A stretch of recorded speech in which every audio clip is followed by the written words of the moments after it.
అందరికీ నమస్తే. నేను మీ చెన్నాచరణ్ వెంకట్ కాకినాడ. ఈరోజు నేను మహాశివరాత్రి మహోత్సవాల గురించి మాట్లాడుతున్నాను. మహాశివరాత్రి ఆంధ్రప్రదేశ్లో ఉన్న శైవ క్షేత్రాలు 5. వీటినే పంచారామాలు అని అంటారు. ఉత్తర భారతంలోని కేదారాలు 5 తరహా ఆంధ్రప్రదేశ్లో కూడా 5 శైవ క్షేత్రాలు ఉన్నాయి.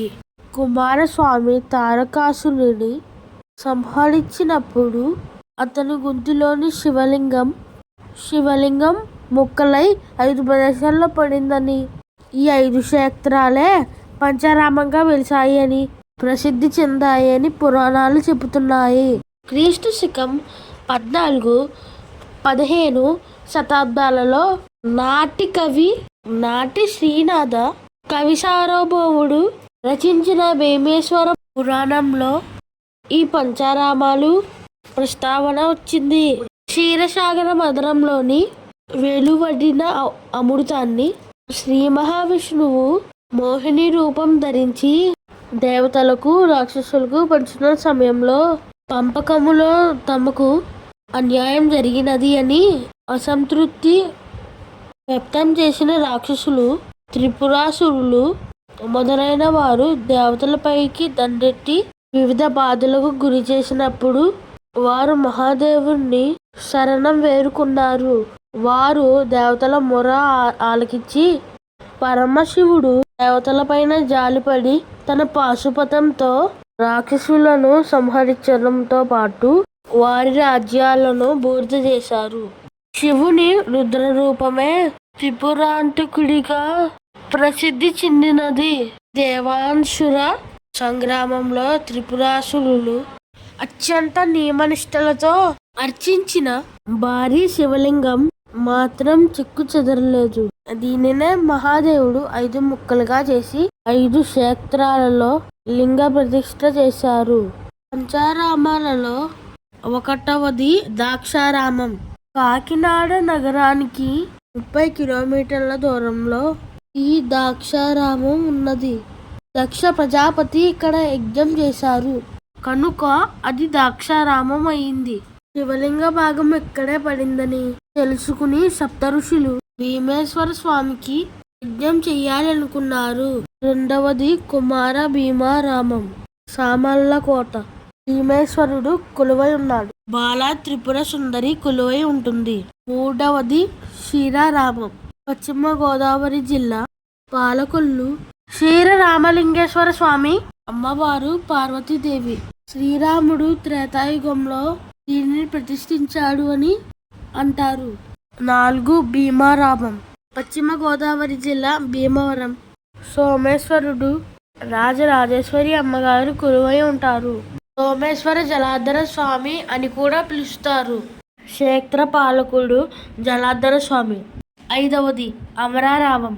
గుంటూరు జిల్లా అమరావతిలో ఉంది. దేవుడు అమరలింగేశ్వర స్వామి. గుంటూరు జిల్లాలో 35 కిలోమీటర్ల దూరంలో ఉంది. అమరావతి క్షేత్రం. ఇక్కడ దేవుడు అమరలింగేశ్వర స్వామి, అమ్మవారు బాలా చాముండి. క్షేత్ర పాలకుడు వేణుగోపాల స్వామి. స్ఫటిక శివలింగం ఎత్తు 16 అడుగులు. శివరాత్రి రోజున భక్తులందరూ నిష్ఠతో ఉంటారు. శివరాత్రి రోజున నిద్రపోకుండా జాగరణ చేస్తారు. జాగరణ అంటే తనలోని శివుని లీనం చేసుకోవడం. క్షీరసాగర మదనంలో తన గలంలో విషం దాచాడు. శివుడు మానవుల తన కష్టాలను దాటుకుని ముందుకు వెళ్తే ఆ రోజు శివనామం చేయడం అంటే నిన్ను నువ్వు గుర్తించడం. శివయ్య నీలో ఉన్నప్పుడు శివలింగ దర్శనం అంటే నీలో నీ ఆలోచనలు శుద్ధి చేసుకోవడమే శివతత్వం. పూర్వకాలంలో శివారామాలకు ప్రజలు అధికంగా వచ్చేవారు.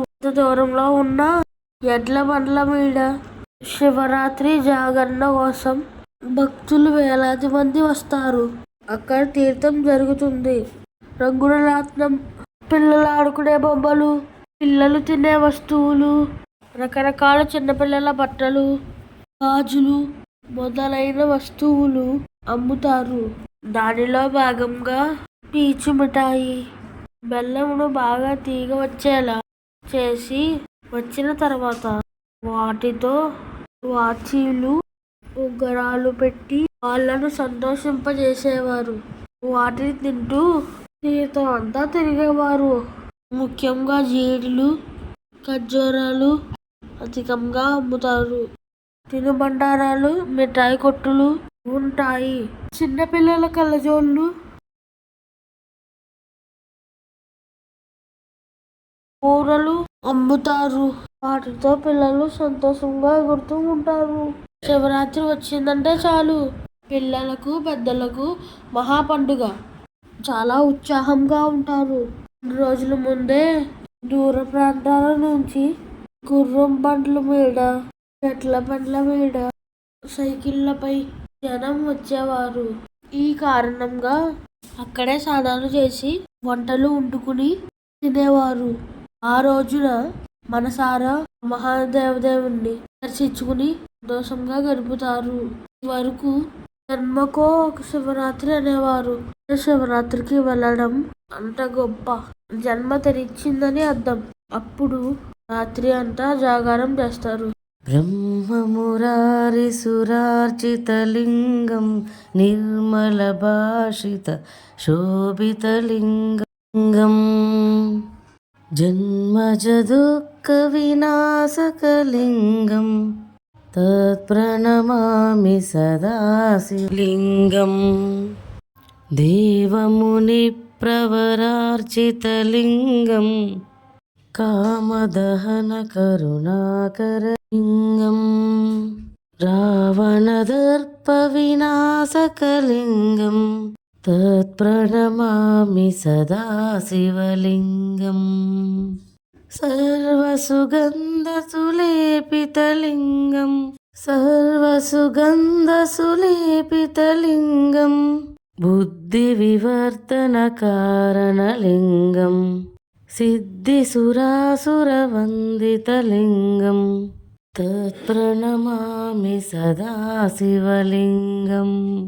కనకమహామణిభూషితలింగం ఫణిపరివేష్టితశోభితలింగం తక్షసుయజ్ఞవినాశకలింగం తత్ప్రణమామి సదాశివలింగం కుంకుమచందనలేపితలింగం ఫణిపరివేష్టితశోభితలింగం తక్షసుయజ్ఞవినాశకలింగం తత్ప్రణమామి సదాశివలింగం సంచితపాపవినాశకలింగం తత్ప్రణమామి సదాశివలింగం